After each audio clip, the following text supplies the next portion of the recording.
اب یہ قبر میں جائیں گے نا تو سارا یہ بریلوی دیوبندی اہل حدیث شیعہ ختم ہو جائے گا، جو میں یہ بتانا چاہ رہا تھا۔ یہ چوتھا سوال امپورٹنٹ، اور پہلے 3 سوال بھی، لیکن آج تک ہم نے کبھی غور نہیں کیا۔ صحیح بخاری اور صحیح مسلم کی متفق علیہ حدیث ہے کتاب الجنائز چیپٹر میں کہ قبر میں 4 سوالات کیے جائیں گے۔ 4 کا عدد موجود نہیں، لیکن سوال جو بتائے گے وہ میں گن کے بتا رہا ہوں 4 ہے کہ قبر میں یہ سوال ہوں گے۔ پہلا سوال ہوگا مر ربو کا، بتا تیرا رب کون ہے۔ دوسرا سوال ہوگا ماں دینوں کا، تیرا دین کیا ہے۔ تو کیا خیال ہے کہ بریلوی دیوبندی اہل حدیث شیعہ یہ جواب دیا جائے گا یا کہا جائے گا دین الاسلام، میرا دین اسلام ہے؟ تو اگر قبر میں جا کر اسلام دین ہے تو قبر سے باہر بھی اسلام ہی دین ہونا چاہیے۔ ان مولویوں کو چھوڑو، ان شیخ الحدیث، شیخ القرآن اور مفتی اعظم اور فلانا اعظم، ان کو چھوڑو، انہوں نے اپنی قبروں میں جانا ہے، پتہ نہیں ان کے ساتھ کیا ہو رہا ہوگا۔ ہم تو اس کتاب کے پابند ہیں، سیدھی سی بات ہے۔ وہ اپنے اعمال اپنے ساتھ لے گئے، ہم کسی کے پابند نہیں ہیں۔ ہمیں ہمارے محبوب صلی اللہ علیہ وسلم بتا گئے کہ مومن جو ہے جواب دے گا میرا دین اسلام ہے۔ اب ہمارے حساب سے تو ایک تیسرا سوال بھی ہونا چاہیے تھا کہ تمہارا مسلک کیا ہے۔ اور جی اسلام تو سارے کہتے ہیں، مسلمان تو سارے کہتے ہیں، اگر ہم اہل حدیث اور دیوبند اور بریلوی اور شیعہ نہیں لکھیں گے تو فرق کیسے پتا چلے گا؟ تو پھر اللہ تعالیٰ کو بھی چاہیے کہ فرشتوں کے ایک سوال ساتھ یہ بھی لگا لو اس کے ذیل میں، ایک جز نمبر 1 کہ دین تو بتا دیا، آپ بتائیں آپ کا مسلک کیا ہے۔ تو یہ مولویوں کے سارے ڈکوسلے ختم ہو جائیں گے جو ادھر انہوں نے مسجدوں کے باہر یہ مسلمانوں میں تفرقے ڈالے ہوئے ہیں۔ الحمدللہ اس وقت دنیا میں کئی مسلمان ملک ہیں جہاں پہ یہ تفرقہ نہیں ہے۔ ملیشیا کے اندر کسی مسجد کے باہر بریلوی دیوبندی اہل حدیث شیعہ نہیں لکھا ہوتا۔ سعودی عرب کے باہر مسجدوں کے باہر کسی مسجد کے سوائے اس کے نام کے، مسجد سیدنا ابوبکر، مسجد سیدنا علی، مسجد سیدنا امام بخاری، یہ اس طرح نام ہے، لیکن کسی مکتبہ فکر کا نام نہیں لکھا ہوا۔ یہ سب کانٹیننٹ انڈیا، پاکستان اور بنگلہ دیش کا یہ بےہودہ کلچر، اور یہی پھر انجیکٹ ہوا ہے چائنا کے اندر۔ آپ حیران ہوں گے، میں چائنا کے اندر گیا، جولائی 2004 کی بات ہے، مجھے حیرانگی ہوئی کہ چائنا کے مسلمان بھی بریلوی دیوبندی اہل حدیث اور شیعہ ہیں۔ حالانکہ ان بیچاروں کو پتہ ہی نہیں کہ بریلوی کیا چیز ہے، دیوبند کیا چیز ہے، اہل حدیث کیا چیز ہے، شیعہ کس چیز کا نام ہے۔ انڈیا کے شہر ہیں بریلی اور دیوبند۔ تو اس سے مجھے اندازہ ہوا کہ جتنی بیماری انڈیا پاکستان کے اندر ہے یہ پھر ایکسپورٹ ہو جاتی ہے دنیا کے باقی مسلمان ملکوں کے اندر۔ اس اعتبار سے یہ واقعی گمراہی کا قلعہ ہے ہمارا ملک بنا ہوا اس وقت، کہ جتنی گمراہی ہیں یہی باہر جاتی ہیں، ایکسپورٹ ہوتی ہیں۔ اچھی چیز تو بڑی مشکل سے، اب شکر ہے حق کی آواز یوٹیوب کے ذریعے پہنچنا شروع ہوئی ہے، ورنہ چینلز پہ تو کوئی بات ہی نہیں ہمارے جیسے لوگوں کو کرنے دیتا۔ اللہ اکبر۔ تیسرا سوال ہوگا ما کنت تقول فی حق ھذا الرجل، اس مرد کے بارے میں تو دنیا میں کیا کہا کرتا تھا، کیا عقیدہ تھا، یعنی نبی صلی اللہ علیہ وسلم کے بارے میں سوال ہوگا۔ ترمذی کے الفاظ ہیں من نبیوں کا، تیرا نبی کون ہے؟ تو دونوں سوال ٹھیک ہیں۔ اس میں جو کہتے ہیں کہ قبر میں نبی صلی اللہ علیہ وسلم آ جائیں گے، ایسی بات نہیں ہے، کیونکہ مسند امام احمد میں ایک حدیث موجود ہے، وہ شخص پھر پوچھے گا کہ آپ کس مرد کے بارے میں مجھ سے پوچھ رہے ہیں؟ تو فرشتہ کہے گا الذی بعث فیکم، اس شخص کے بارے میں جس کو اللہ نے تم میں نبی بنا کر مبعوث کیا تھا۔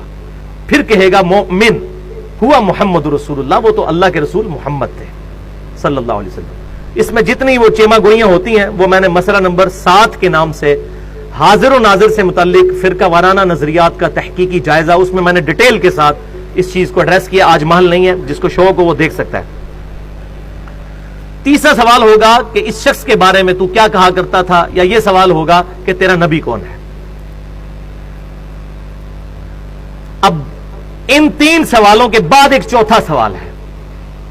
جو مؤمن ہوگا، بخاری اور مسلم کے الفاظ ہیں کہ وہ تینوں سوالوں کے جواب دے دے گا کہ میرا رب اللہ ہے، میرا دین اسلام ہے، اور محمد صلی اللہ علیہ وسلم میرے پیغمبر ہیں۔ اس کے بعد جب وہ جواب دے لے گا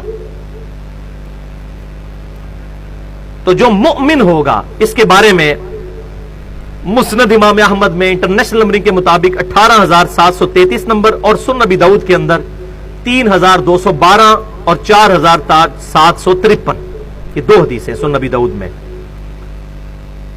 الفاظ آگے چلتے ہیں کہ جب وہ جواب دے لے گا تو فرشتے پھر اس سے سوال پوچھیں گے کہ تجھے کیسے معلوم ہوئے ان سوالات کے جواب؟ یہ چوتھا سوال ہے جو چھپایا ہوا ہے مولویوں نے، کیونکہ مولویوں کی روٹی بند ہوگی، یہ چوتھا سوال بتا دیں، یہی تو اصل چیز ہے، صراط مستقیم اسی سے تو ملنا ہے۔ تو چوتھا سوال فرشتہ یہ پوچھیں گے کہ تجھے کیسے معلوم ہوا، تو نے کیسے یہ سوالوں کے جواب دے دیے؟ تو وہ مومن کہے گا میں نے کتاب اللہ پڑھی تھی تو میں نے اس کتاب کی تصدیق کی اور میں ایمان لے کر آیا۔ میں نے کیا چیز پڑھی تھی؟ کتاب اللہ۔ اور انڈیا، پاکستان اور بنگلہ دیش کا مولوی کہتا ہے قرآن و سنت ڈائریکٹ نہ پڑھنا، گمراہ ہو جاؤ گے۔ تو ان کی پبلک پھر کیا قبر میں جا کے جواب دے گی؟ قرآن جس نے پڑھا ہوگا نا، اب پتہ چل گیا کہ کس مومن نے، کون مومن ہے جس نے قبر کے اندر جا کے سوالوں کے جواب دینے ہیں، جس نے پوری زندگی قرآن پاک کو سوائے سورہ یاسین اور سورہ ملک کے، وہ بھی بغیر ترجمے کے پڑھنے کے علاوہ اس کی کوئی اہمیت نہیں سمجھی۔ اس نے خاک کہنا ہے کہ میں نے کتاب اللہ پڑھی تھی تو تصدیق کی، خاک تصدیق کی، اس کو تو پتہ ہی نہیں کتاب اللہ کے اندر کیا لکھا ہوا ہے۔ اتنے جھوٹ چل جان گے، کب فرشتہ نے تو نہیں جھوٹ بولیا جا سکتا، فرشتہ نے بولو گے اللہ انہوں دس دے گا، اللہ تعالیٰ بتا دے گا، فرشتوں کے ساتھ تو کوئی غلط بیانی نہیں کر سکتا۔ اور بخاری اور مسلم کے الفاظ اسی حدیث میں ہے کہ آپ صلی اللہ علیہ وسلم نے اس کے بعد سورہ ابراہیم جو سورت نمبر ہے 14، اس کی آپ صلی اللہ علیہ وسلم نے آیت نمبر 27 جو ہے وہ تلاوت فرمائی۔ اس کے بعد بخاری اور مسلم کے الفاظ ہیں، آپ کے قرآن پاک میں 260 نمبر پیج پہ پہلی آیت ہی یہی ہے، 260 نمبر پیج پہ،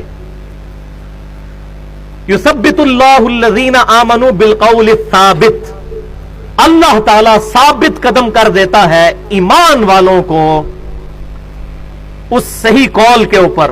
صحیح قول کون سا؟ کہ میرا رب اللہ ہے، میرا دین اسلام ہے، اور میرے پروفٹ آپ صلی اللہ علیہ وسلم ہے، فی الحیات دنیا، اس دنیا کی زندگی میں بھی، وفی الآخرہ، اور آخرت کی زندگی میں بھی، اور آخرت کی پہلی منزل قبر ہے، صحیح مسلم کی حدیث ہے، جو مر گیا اس کی آخرت شروع ہو گئی۔ وَيُضِلُّ اللَّهُ الظَّالِمِينَ، اور اللہ تعالیٰ ظالموں کو گمراہ کر دیتا ہے۔ ظالم کون ہے؟ جو کتاب نہیں پڑھتے، وہ آگے آ جائے گا، ابھی تو منافق نے جو جواب دینے ہیں، اور اس کے جواب میں چوتھا سوال جو فرشتے کریں گے وہ آگے میں بتاتا ہوں۔ تو گمراہ کر دیتا ہے اللہ تعالیٰ ان ظالموں کو، خود نہیں گمراہ کرتا، انہوں نے گمراہی خریدی ہے۔ وَيَفْعَلُ اللَّهُ مَا يَشَاءُ، اور اللہ تعالیٰ جو چاہتا ہے کرتا ہے۔ اللہ تعالیٰ کو کوئی روک نہیں سکتا، زبردستی تو اس نے ہدایت نہیں دینی ہے، ہاں جو چاہتا ہے گمراہی اس کو دے گا، اور جو ہدایت چاہے گا وَالَّذِينَ جَاهَدُوا فِينَا لَنَهْدِيَنَّهُمْ سُبُلَنَا، سورہ العنکبوت کی آخری آیت ہے، جو لوگ ہماری راہ میں کوشش کریں گے ہم ان کے لیے اپنی راہیں کھول دیں گے۔ تو آپ صلی اللہ علیہ وسلم کے بخاری اور مسلم میں الفاظ ہیں، آپ نے سورہ ابراہیم کی آیت نمبر 27 تلاوت فرمائی اور کہا کہ یہ پڑھ کے دیکھ لو قرآن پاک میں کہ اللہ تعالیٰ ایمان والوں کو دنیا میں بھی قول ثابت کے اوپر قائم رکھتا ہے، اور آخرت یعنی قبر میں بھی، اور قیامت کے دن بھی۔ اور وہ قول ثابت کیا ہے؟ میرا رب اللہ ہے، میرا دین اسلام ہے، اور میرے پروفٹ محمد رسول اللہ امام کائنات صلی اللہ علیہ وسلم ہے۔